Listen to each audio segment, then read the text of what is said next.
السلام علیکم ورحمۃ اللہ وبرکاتہ جی معارف الحدیث کتاب الایمان میں باب تقدیر کی آج آخری حدیث ہے۔ حدیث میں نے اس کا آدھا حصہ آلریڈی لکھ لیا، چونکہ حدیث لمبی تھی تو وقت کو بچانے کے لیے میں نے اس کو پہلے سے لکھ لیا۔ انشاءاللہ اس کا آدھا حصہ بعد میں لکھتا ہوں، تو پہلے میں آپ کے سامنے اس کو قرات کر دیتا ہوں۔ انشاءاللہ اس حدیث کے بعد ہم کتاب الایمان کے اگلے حصے میں منتقل ہو جائیں گے، اور اس میں ان باتوں کا تذکرہ ہوگا جو ہمارے دلوں کو توڑ کر رکھ دیں گی انشاءاللہ۔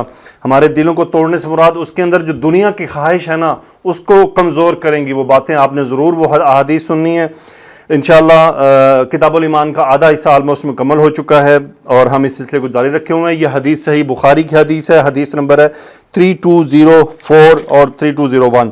صحیح بخاری کی حدیث ہے، یہ صحیح مسلم میں بھی موجود ہے۔ میں پہلے قرات کر دیتا ہوں۔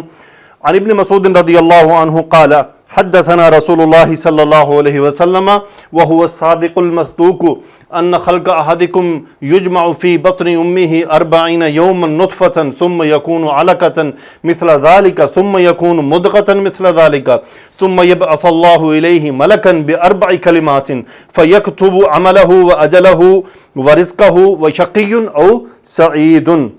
اس کے بعد اس حدیث کا اگلا حصہ ہے ثم ينفخ فيه الروح فوالذي لا اله غيره ان احدكم ليعمل بعمل اهل الجنة حتى ما تكون بينه وبينها الا ذراع فيسبق عليه الكتاب فيعمل بعمل اهل النار فيدخلها وان احدكم ليعمل بعمل اهل النار حتى ما يكون بينه وبينها الا ذراع فيسبق عليه الكتاب فيعمل بعمل اهل الجنة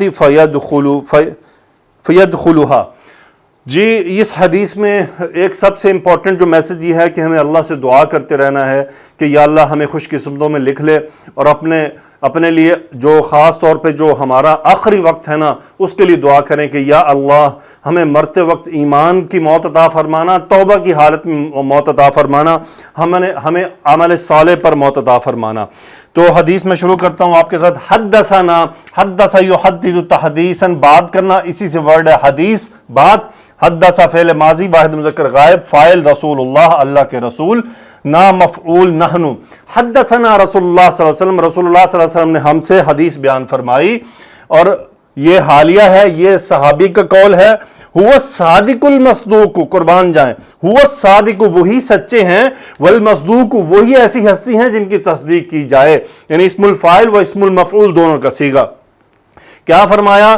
ان خلق احدکم، ان حرف تاکید مشبہ بالفعل، خلق یہ بن گیا اسم ان خلق احدکم، یعنی خلق سے مراد تخلیق، تم میں سے کسی کی بھی تخلیق جب ہوتی ہے، یجمع فی بطن امہ، جمع یجمع جمع ہونا، یجمع اسے جمع کیا جاتا ہے، یعنی اس تخلیق کو جمع کیا جاتا ہے، فی بطن امہ، اس کی ماں کے پیٹ میں، مرکب اضافی، بطن پیٹ، کتنے دن کے لیے؟ 40 یومن، 40 دن کے لیے اسے پیٹ میں رکھا جاتا ہے، کس حالت میں؟ نطفتن۔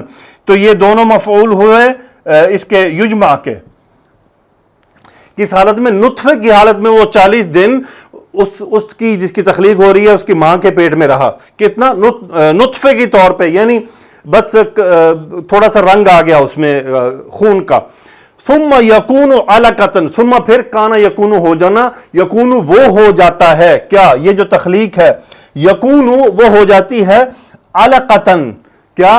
ایک گوشت کا لوتھڑا بن جاتا ہے۔ ثم یکون علقۃ، یہ اس کا جو ہے وہ خبر بن گئی، اس کا جو اسم ہے وہ چونکہ پیچھے تذکرہ کیا جا چکا ہے۔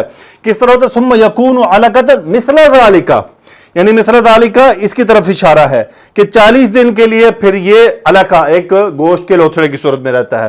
ثم یکون، پھر وہ ہو جاتا ہے، مضغۃ، اب ایک ڈھانچہ بن گیا ہے، مضغۃ مثل ذالک، اب وہ ڈھانچہ بننے کے بعد 40 دن وہ پڑا رہا۔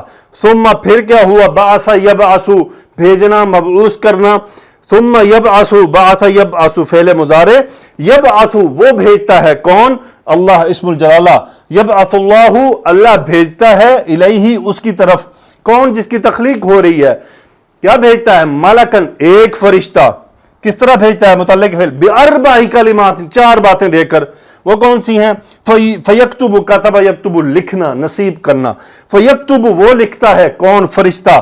کیا لکھتا ہے؟ مفعول، عملہ، اس کا عمل. ہو کون ہے؟ وہ جو اس کی تخلیق ہو رہی ہے. وَأَجَلَهُ اور اس کی موت. وَرِزْقَهُ اور اس کا رزق. وَشَقِيٌّ أَوْ سَعِيدٌ یعنی اس کی خوش قسمتی، یعنی شقیٌ ہوتا ہے بدبخت اور سعید ہوتا ہے خوش قسمت، وہ بدبخت ہے یا خوش قسمت ہے. تو یہ باتیں اس کے لیے لکھ دی جاتی ہیں. میری، آپ کی، ہم سب کی یہ باتیں اللہ کی کتاب میں لکھی ہوئی ہیں. عمر رضی اللہ تعالیٰ عنہ سجدے میں دعا مانگا کرتے تھے، یا اللہ اگر میں تیری بارگاہ میں، تیری کتاب میں نافرمان لکھا ہوا ہوں تو وہ تو مٹا کے مجھے فرما بردار کر دے. یہ مانگتے تھے کہ یا اللہ اگر تیری کتاب میں جہنمیوں میں لکھا ہوا ہوں تو اسے مٹا کے تو جنتی لکھ دے. تو مٹانے پر بھی قادر ہے، تو لکھنے پر بھی قادر ہے. کتاب تو تیری ہے، کون پوچھنے والا ہے؟ کیا ہم نے کبھی اس طرح سوچا اپنے بارے میں؟ اور دیکھیں یہ وہ صحابی جن کو جنت کی بشارت مل چکی، عشرہ مبشرہ، یہ تو ایک، اس کے علاوہ کتنے کارنامے بار بار ملی، لیکن پھر دعا مانگ رہے ہیں. یعنی ان صحابہ کو خبریں ملنے کے بعد اتنی فکر تھی. ہمارا تو پتہ ہی کوئی نہیں ہے، ہمیں کوئی فکر نہیں ہے. یہ میرے آپ کے سوچنے کی بات ہے. اس حدیث کے اگلے حصے کی طرف جاتے ہیں. جی، حدیث کا اگلا حصہ ہے ثم ينفخ فیہ الروح. نفخ ینفخ پھونکنا، ینفخ فعل مضارع واحد مذکر غائب کا صیغہ مجہول. ینفخ وہ پھونکتا ہے، ینفخ اسے پھونکا جاتا ہے. پھر روح یہ نائب الفاعل ہو گیا، فیہ یہ ہا اس تخلیق کی طرف واپس جا رہا ہے. ثم ینفخ فیہ الروح پھر اس میں روح پھونکی جاتی ہے. پس واو قسمیہ، والذی قسم ہے اس ذات کی، لا الہ غیرہ جس کے سوا کوئی معبود نہیں ہے. ان احدکم یقیناً تم میں سے کسی ایک، کوئی ایک بھی، لیعمل، عمل یعمل عمل کرنا، یہ جواب قسم ہے. لیعمل وہ عمل کرتا ہے، وہ عمل کرتا ہے. لیعمل فعل مضارع واحد مذکر غائب. بعمل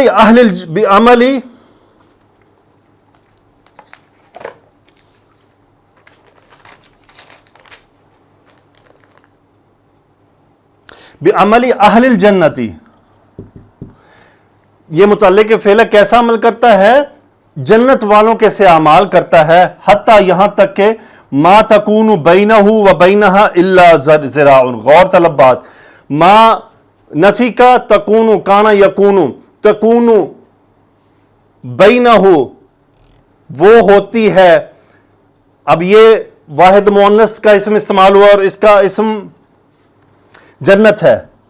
یعنی ما تکون وہ جنت ہوتی ہے، بینہ اس کے، و بینہا اس کے اور اس کے درمیان.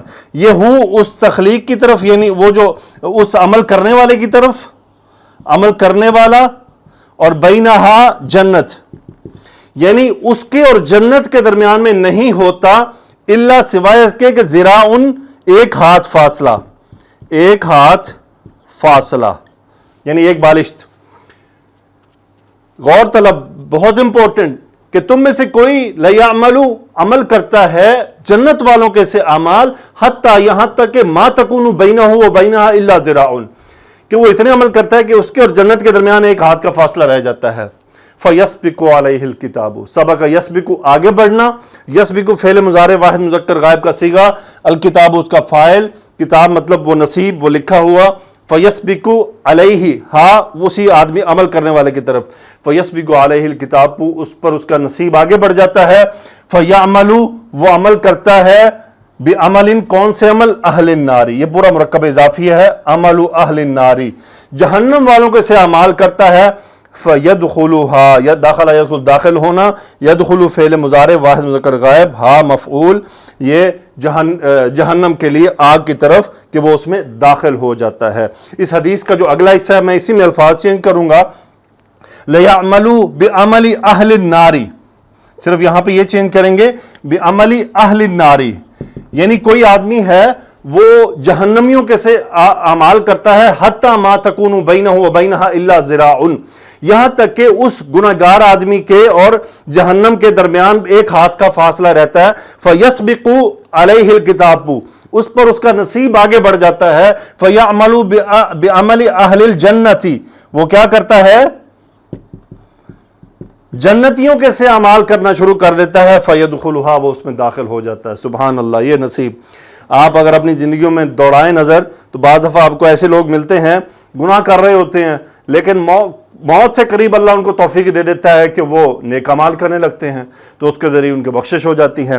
اور بعض ایسے ہوتے ہیں ساری زندگی کتب مینار بنے رہے اور اینڈ پہ آ کے ایسے اعمال کیے کہ بس پھر الیاذ باللہ۔ اس کی جو تطبیق ہے ایک اور روایت سے ہے، میں وہ یہاں پہ بیان کرنا مناسب سمجھوں گا۔ مفہوماً جس کا مطلب ہے کہ دو آدمی ہیں بنی اسرائیل میں، ایک آدمی میں سے گناہ گار ہوتا ہے جو دوسرا عبادت گزار ہوتا ہے۔ ایک آدمی پہاڑوں پہ بیٹھ کر عبادت کرتا رہتا ہے اور وہ اپنے آپ کو عبادت میں کھپائے رکھتا ہے، دوسرا آدمی کیا ہوتا ہے کہ وہ انجوائے کر رہا ہوتا ہے، نیچے اپنی زندگی گناہوں میں مست ہوتا ہے۔ ایسا ہوتا ہے کہ وہ عبادت کرنے والا آدمی کہتا ہے بس یار بہت عبادت ہو گئی، اب چلتے ہیں گناہ کرتے ہیں، اور گناہ کرنے والا کہتا ہے کہ بس بہت گناہ ہو گیا، بس اب اللہ کی طرف چلتے ہیں، عبادت کرتے ہیں۔ تو وہ دونوں تب کی پوزیشن چینج ہو جاتی ہے، عبادت کرنے والا جہنم میں چلا جاتا ہے اور گناہ کرنے والا جنت میں چلا جاتا ہے۔ تو یہ اس حدیث سے یہ مطلب نہیں ہے کہ لازمی طور پہ اللہ کی وجہ سے نعوذ باللہ ایسا ہو رہا ہے۔ آئیے تشریح دیکھتے ہیں، بات سمجھ آ جائے گی۔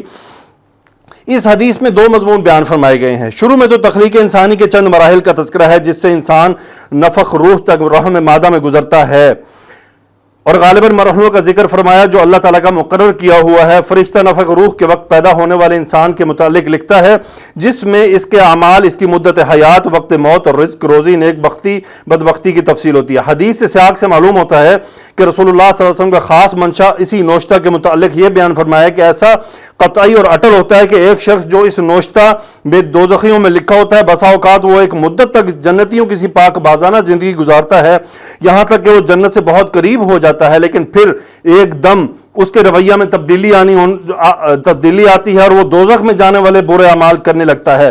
تو بیسیکلی وہ انسان خود عمل کرتا ہے، قسمت اس سے نہیں کرواتی ہے۔ یہ تو لکھا ہوا ہے کیونکہ اللہ کے علم میں تھا کہ یہ آدمی عبادت کرتا رہے گا اور ایک وقت آئے گا کہ اس کی طبیعت بدل جائے گی، شیطان اس پہ حاوی ہو جائے گا تو وہ گناہوں کی طرف بڑھ جائے گا۔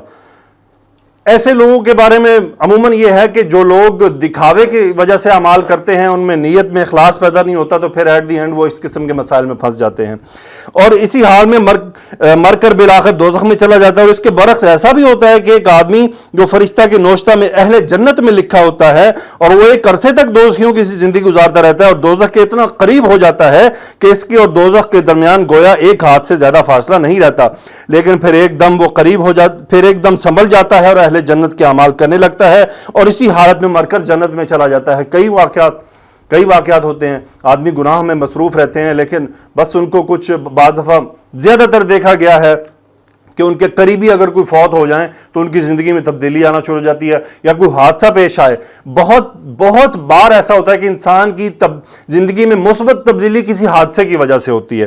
اس کے بعد لکھتے ہیں اس حدیث کا خاص سبق یہ ہے کہ کسی کو بدعمالیوں میں دیکھ کر اس کے قطعی دوزخی ہونے کا حکم نہ لگاؤ، کیا معلوم زندگی کے باقی حصے میں اس کا رخ اور رویہ کیا ہونے والا ہو۔ اسی طرح اگر اللہ تعالیٰ کی طرف سے آج اعمال خیر کی توفیق کسی کو مل رہی ہے تو اسے مطمئن نہیں ہو جانا چاہیے بلکہ مسلسل اپنی اس فکر میں لگے رہنا چاہیے۔ یہاں پہ وہ لکھتے ہیں تقدیر کے مختلف مدارج ہیں۔ ازل میں جب اللہ تعالیٰ کے سوا کچھ بھی نہ تھا، زمین و آسمان، ہوا، پانی، عرش و کرسی سے کوئی بھی چیز نہ پیدا کی گئی تھی، کان اللہ ولم یکن معہ شیء، تو اس وقت بھی اللہ تعالیٰ کو بعد میں پیدا ہونے والی ساری کائنات کا بخوبی پورا علم تھا۔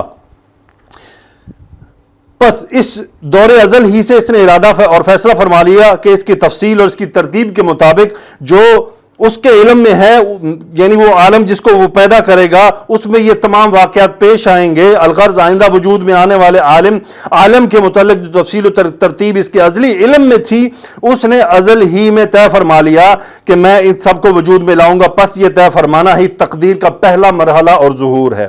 دوسرا، پھر ایک وقت آیا جب پانی اور عرش پیدا کیے جا چکے تھے مگر زمین و آسمان پیدا نہ کیے گئے تھے،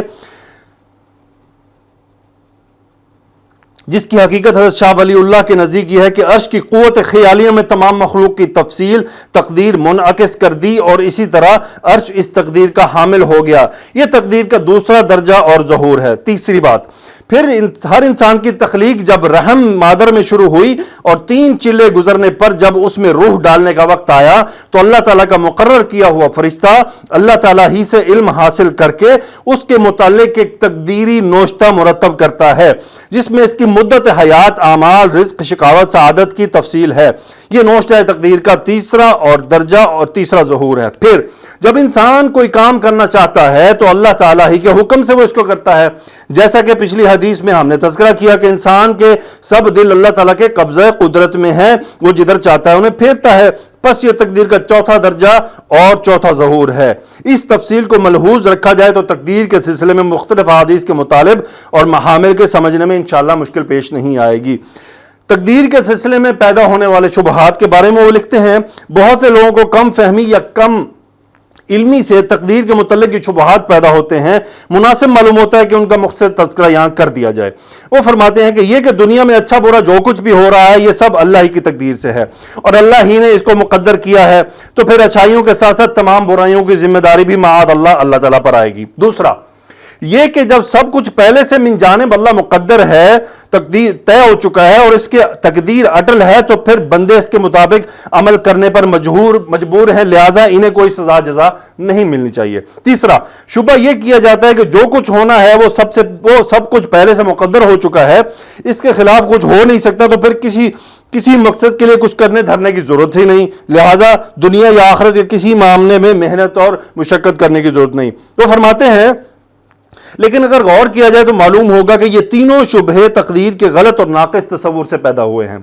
عرض کیا جا چکا ہے کہ اللہ تعالیٰ کی تقدیر اس کے ازلی علم کے مطابق ہے اور اس کا کارخانہ عالم میں جو کچھ جس طرح اور جس صفت کے ساتھ اور جس سلسلہ سے ہو رہا ہے وہ بالکل اسی طرح اور اسی صفت اور اسی سلسلہ کے ساتھ اس کے علم ازلی میں تھا اور اسی طرح اللہ تعالیٰ نے اس کو مقدر فرمایا. یہاں میں اپنی طرف سے ایڈ کرنا چاہوں گا ایک مختصر سی بات. ہم سب مشینوں کے ساتھ منسلک رہتے ہیں، میری تو جاب بھی ویسے یہی ہے. تو جو مشین بنانے والے ہیں جب وہ کوئی مشین بناتے ہیں، جیسے آپ اپنی گاڑی دیکھ لیں، اپنے گھر میں لگی ہوئی مشینیں دیکھ لیں، جو کہ چونکہ ہمارے ہاں عموماً ماحول نہیں ہے اس طرح کا کہ آپ ان باتوں کا پتہ ہو، لیکن میں جنرلی ایک بات بتاتا ہوں آپ کو کہ ہم جہاں کام کرتے ہیں بڑی بڑی مشینیں بنائی جاتی ہیں، ان مشینوں کے ساتھ ایک پورا آپریشنل مینول آتا ہے. اس مینول میں وہ جو مشین بنانے والا ہے وہ یہ لکھ دیتا ہے کہ اتنے ٹیمپریچر پہ جائے گی تو یہ مشین ہیٹ اپ ہو جائے گی، اتنی وائبریشن پہ جائے گی تو یہ مشین بند ہو جائے گی، اس کے اتنے لیول پہ اگر یہ آئل کم ہو گیا تو اس کو یہ ہو جائے گا. اس کو یہ باتیں کیسے پتا ہیں؟ چونکہ وہ مشین بنانے والا ہے، اس کی سٹڈی، اس کی نالج اس کو ہے کہ اس میں کہاں کیا کب ہوگا اور وہ مشین میں یہ چیزیں کم ہوں گی تو اس سے کیا سبب پیدا ہوگا. یہ ایک میں جنرلی مثال دے رہا ہوں، لیس کمثلہ شیء، اللہ کے لیے کوئی مثال نہیں دی جا سکتی. تو یہ بات ذہن میں رکھیں کہ اللہ کا علم جو ہے وہ لامحدود ہے.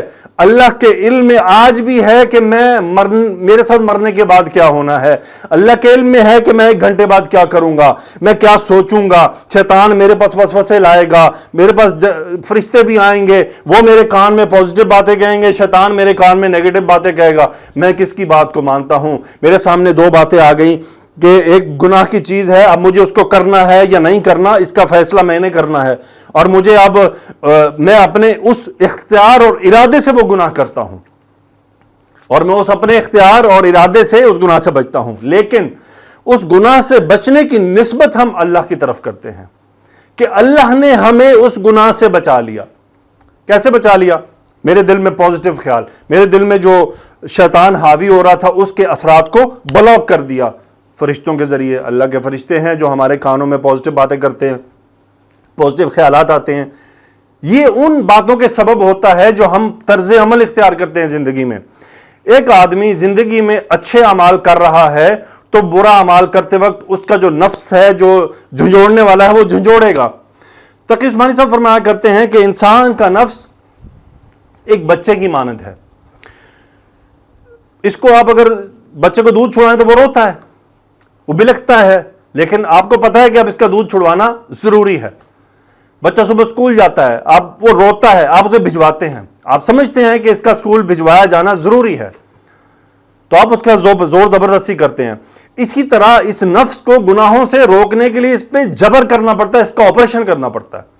آج میں نے گناہ کا ترک کرنے کا ارادہ کیا، فی الحال شیطان کے اثرات ختم ہو گئے، میری توبہ قبول ہوگی. 2 دن گزریں گے، شیطان صاحب برا جمان ہو جائیں گے، اب وہ مجھے مشورے دینا شروع کریں گے، اب وہ مجھے مجبور کریں گے. بیسیکلی میرا نفس ہے جس کو عادت ہو چکی ہے گناہ کی، اب وہ مانگ رہا ہے. ایک سگریٹ پینے والا ہے نا، وہ سگریٹ چھوڑ دے، اس کی طبیعت پش کرتی ہے اس کو. نشہ کرنے والا، اس کی طبیعت نشہ مانگتی ہے. اسی طرح یہ ہم نفس کو جب گناہوں کا عادی بنا دیتے ہیں نا، تو پھر گناہ مانگتا ہے، پھر اس کو طلب ہوتی ہے. اچھا پھر ہم کیا کرتے ہیں یہ نشے اور سگریٹ کی عادت چھڑوانے کے لیے؟ کہ بندے کو باندھ دیتے ہیں، اس کو اوپر زبردستی کرتے ہیں. ایک وقت آتا ہے کہ وہ جو پریشر پڑتا ہے وہ کم ہوتا ہوتا ہوتا انسان سگریٹ سے اور نشے سے دور ہو جاتا ہے. محنت لگتی ہے، نفس پر بھی محنت لگتی ہے. اگر ہمیں پازیٹیو خیالات آ رہے ہیں تو ان کو ویلکم کہیں. آپ کھڑے ہو کے پانی پینے لگے، خیال آیا بیٹھ کے پیو، سنت ہے، بیٹھ جائیں. یہ خیال بار بار نہیں آئے گا، یہ خیال ایک وقت آئے گا کہ آنا بند ہو جائے گا. یہ جو پازیٹیو وائبز آتی ہیں یہ آنا بند ہو جائیں گی اگر ہم ان کی طرف التفات نہیں کریں گے. بارک اللہ فیک. آگے وہ فرماتے ہیں اور ہم میں سے جو شخص بھی اپنے اعمال و افعال پر غور کرے گا تو بغیر کسی شک و شبہ کے اس حقیقت کو محسوس کرے گا کہ اس دنیا میں جو بھی اچھے یا برے عمل کرتے ہیں وہ اپنے ارادے اور اختیار سے کرتے ہیں. ہر کام کے لیے وقت اگر ہم غور کریں تو بدیہی اور یقینی طور پر محسوس ہوگا کہ ہم کو یہ قدرت حاصل ہے کہ چاہیں تو اس کو کریں، چاہیں تو نہ کریں. پھر اس قدرت کے باوجود ہم اپنے خداداد ارادے اور اختیار کے سے کرنے یا نہ کرنے کا فیصلہ کرتے ہیں، اور اسی فیصلے کے مطابق عمل ہوتا ہے. اور یہ فیصلہ اللہ عز و جل اس کتاب میں لکھ چکے ہوتے ہیں، کیونکہ اللہ کو پتا ہے کہ محمد طارق یہ فیصلہ کرے گا. بس اس عالم میں جس طرح ہم اپنے ارادہ اور اختیار سے اپنے کام کرتے ہیں، اللہ تعالیٰ کو ازل سے اس کا اسی طرح علم ہے. الغرض ہم کو اعمال میں جو ایک گناگو خود مختاری اور خود ارادیت حاصل ہے، جس کی بنا پر ہم کسی نہ کسی کام کرنے یا کرنے کا فیصلہ کرتے ہیں، وہ بھی تقدیر میں سے ہے اور ہمارے اعمال کی ذمہ داری اسی پر ہے اور اسی کی بنا پر انسان مکلف ہے اور اسی چیز پر اس کے جزا اور سزا کا بدلہ ہے. بہرحال تقدیر نے اس خود مختاری اور خود ارادیت کو باطل و ختم نہیں کیا بلکہ اس کو اور زیادہ ثابت اور مستحکم کر دیا. لہذا تقدیر کی وجہ سے نہ تو ہم مجبور ہیں، نہ ہمارے اعمال کی ذمہ داری اللہ تعالیٰ پر ہوتی ہے. الغرض تقدیر صرف یہ نہیں کہ فلاں شخص کو فلاں چیز حاصل ہو گئی، بلکہ جس کی کوشش اور جس کی تدبیر وہ دنیا میں اس کے حاصل ہونے کے لیے کرتا ہے، تقدیر میں بھی وہ اسی تقدیر سے بندھی ہوئی ہوتی ہے. اللہ تعالیٰ سے دعا ہے کہ اللہ تعالیٰ ہمیں ان بحثوں سے بچائے. لیکن میرا ایک مشورہ ہے آپ سب کے لیے کہ تقدیر کے معاملات میں خاموشی اختیار رکھے تو بہتر ہے. یہاں پہ شیطان ہمیں بہت جلدی بہکا لیتا ہے، ہمیں بہت جلدی اس معاملے میں چکر دیتا ہے. سبحانک اللہم و بحمدک اشہد ان لا الہ الا انت استغفرک و اتوب الیک. اللہم صلی علی سیدنا و مولانا محمد و علی آلہ و صحبہ و بارک وسلم. آمین یا رب العالمین.